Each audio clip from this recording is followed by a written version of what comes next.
ஏங்க கூமாப்பட்டி பண்ணிடுங்க வாங்க தேநீரா ஓடுங்க. இந்த வருஷம் தீபாவளி வியாபாரம் எப்படின்னா போகுது? தீபாவளி வியாபாரம் செம்மையா போகுதுங்க. நேத்து டல்லா இருந்துச்சு, இன்னைக்கு துக்கிதுங்க வியாபாரம். எங்க கடைக்கு நல்லா நல்லா போகுது ஓரளவுக்கு. துக்கிது வியாபாரம். எங்களால கொடுக்கலாம் முடியல. போன வருஷம் இந்த வருஷம் பரவாயில்லையா? இல்ல இந்த வருஷம் எங்களுக்கு பரவாயில்ல. பரவாயில்ல.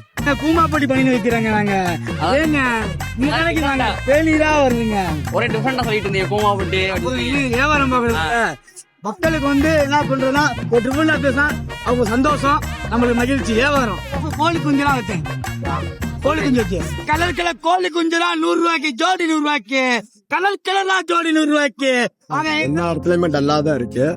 என்னன்னா மக்கள் கூட்டம் நடமாட்டம் தான் இருக்கா தவிர யாரும் நின்று பொருள் வாங்குறது சும்மா வேடிக்கை பார்த்துட்டு போற மாட்டாங்க. அவங்க அங்க வராங்க பெரிய கடைகளுக்கு, எல்லா கடைகளுக்கு வியாபாரிகளுக்கு வியாபாரம் இந்த தடவை தனித்தனி அவங்க கடைகளை வச்சு ஒவ்வொரு ஆளுமே தனித்தனி வெப்சைட் கொண்டு வந்துட்டாங்க. அப்படிங்கிறப்ப எல்லா பேத்துக்குமே பர்ச்சேசிங், அது அவங்களுக்கு உண்டான பர்ச்சேசிங் அவங்களுக்கு இருக்கு.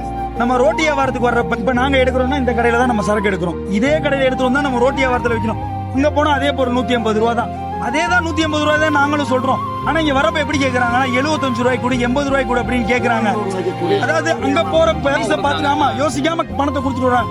இங்க பேரம் பேசுறாங்க. இங்க கஷ்டப்படுறது யாருன்னா நாங்க தான் கஷ்டப்படுறோம். அவங்க அவ்வளவு பெரிய கடை வச்சிருக்காங்கன்னா அவங்க அந்த அளவுக்கு முதலீடு போட்டிருக்காங்க, அந்த அளவுக்கு வருமானம் வருது. நாங்க போட்ட முதலீடுக்கு நாங்க வருமானம் எடுக்கணும்ல, நாங்களும் வியாபாரம் பார்க்கணும்ல.